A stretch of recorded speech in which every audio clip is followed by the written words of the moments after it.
Hello and welcome. In this video, we will be going through our lesson plan for human proportion and its effect on the viewer. Our group consisted of Habil Abdul Hussein, Julian Downs, Erica Riviera, Maricela Romero, and myself, Jeffrey Majoros. Let's get started.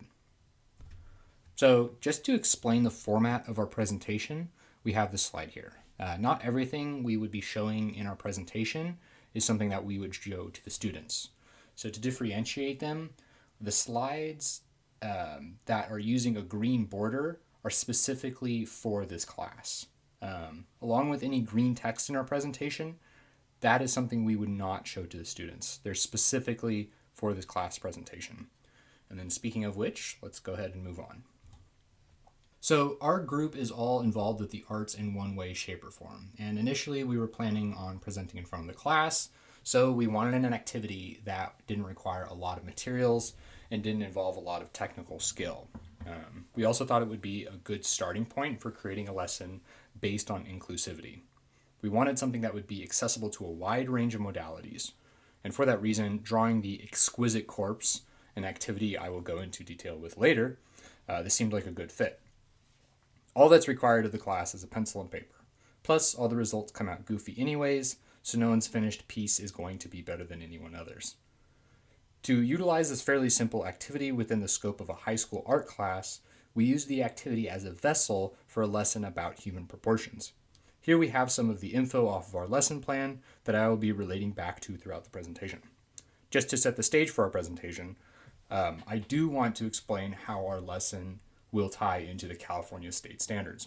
So this specific state standard says the desired enduring understanding we want our students to walk away with is the forming, integration, and refinement of aesthetic components, principles, and processes creates purpose, meaning, and artistic quality in media artworks.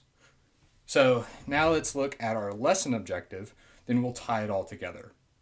Our lesson objective is to learn how to construct a character and thoughtfully use proportion to affect the audience's feelings towards that character. So the aesthetic principle we will be forming is that humans have an average proportion that once is refined and integrated into artwork, it can be utilized to change the purpose or meaning of said artwork. We're aware that this is a very lofty statement, but as we move forward, this will begin to make more sense. And then some of the English language concepts we're focusing on here is the use of adjectives as well as very basic anatomical terms. This is our opening slide to the lesson and the introduction into the topic. This is a very widely accepted breakdown of human proportion. We're really just starting with the basics here before we jump into fun stuff. So we would come back to the slide later with the students for some note-taking time. This component really ties in with the formation of aesthetic principles part of the California state standard. So this is our anticipatory set for the hook of our lesson. And for this slide and the next, we will be going into several pop culture references to give us kind of a starting point of relatability with the students. So this particular example is from an anime that's been critically acclaimed for its storytelling ability, and it fit right in with the main point of this lecture. This is the introduction of the creating meaning component of the California state standard. Here the teacher would explain that although this is the same character, because the proportion has been deliberately changed, there is different purpose that the character now serves. On the left, he is normal and relatable and serves primarily as like a good guy or a protagonist. And then on the right, he has really absurd proportions, and within the context of the story, his purpose would be to make the audience laugh or comic relief. So more anticipatory set shenanigans here. We're really trying to get all interests engaged here with this widespread of references.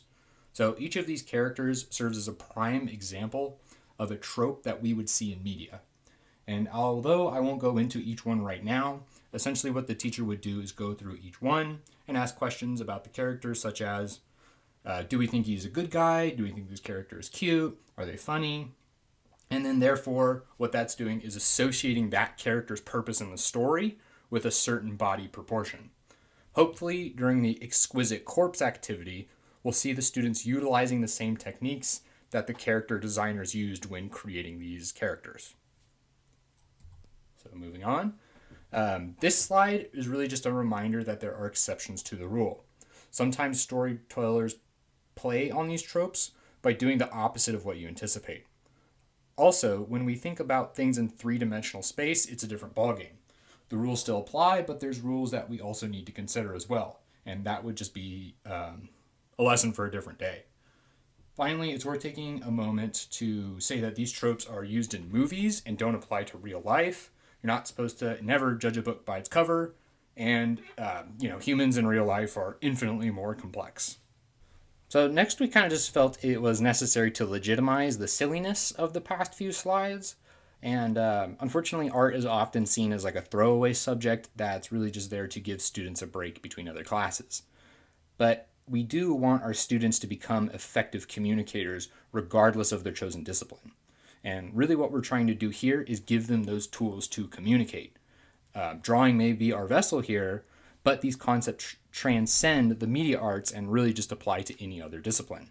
Whether or not they become artistic creators, they will always be surrounded by media, and if they want to understand the messages trying to be communicated, these concepts are essential.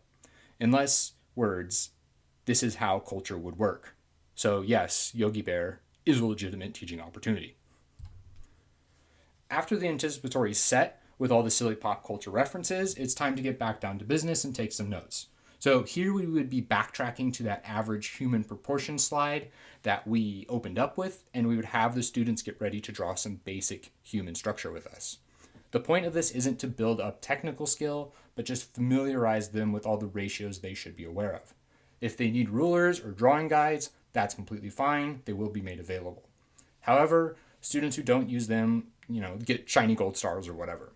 Also, this would be a good place for the teacher to inject some of their own personal tips and tricks here. For example, I personally learned that a quick way to check for correct proportions is to make sure that the groin is roughly in the center of your figure. After the students have drawn the proportions into their notebook, it's time to take some notes, and it's the teacher's turn to demo. This is our opportunity to really check for understanding. After describing a character's role in the story, the teacher picks out on a student to tell us what they look like.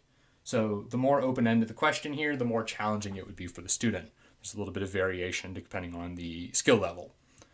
The teacher then roughly draws out the character they describe and then asks the class as a whole if that character matches up with the original description. This would be our introduction to the exquisite corpse activity. Essentially, it's a collaborative drawing of a figure, but each person isn't allowed to see what the others have drawn. So first we would have the students mark the pages with 8 equal sections that would serve as a guide to average human proportion. However, the students would be encouraged to go bigger or smaller depending on the desired characteristic they wish to convey. Next, we would set the timer for 6 minutes and have the students draw a head just in the top section of the page. When the timer sounds, they write their name on their section and then the desired characteristic or role in the story that they were going for. Then they fold the page to conceal the head of the drawing, but they make marks on the edge to show where the neck would go. And then they'd pass it to the person next to them. We then would repeat this process with body and leg sections.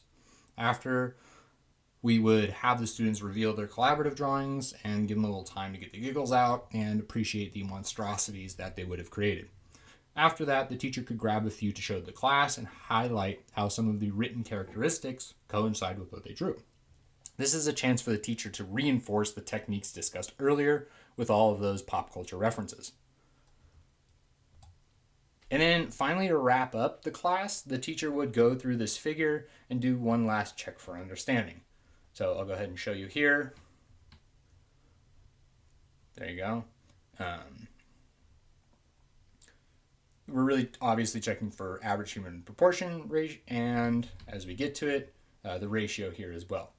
So this could be done one of two ways. The teacher could point to a part of the figure and say, what are these down here? The class would hopefully say feet, and they would reveal it. Alternatively, you could just kind of go through these labels and make sure they're listed in the student's notes. So before we wrap up our presentation, let's just take a minute to discuss the accommodations this lesson could be implementing. So once again, the overall lesson objective here is to learn how to construct a character and thoughtfully use proportion to affect the audience's feelings towards that character. In regard to the students with an IEP, they could use any means necessary to demonstrate they understand the core principles of the lesson. Storytelling is the important thing here, and drawing just serves as the primary vessel. Within our lesson, this information is presented in multiple different ways, therefore providing time for each of the 4 learning types. Also, there are multiple different opportunities for them to show they understand the content. Our lesson plan goes into more depth regarding this, and as far as accommodations for different modalities, things like drawing guides, rulers, speech devices, or even paraeducators could be worked into the mix. The individual work time for the activity would also provide space for individual coaching if students need it. But yeah, that pretty much concludes our presentation. Thank you so much, guys, for listening, and we look forward to hearing what you guys have to say.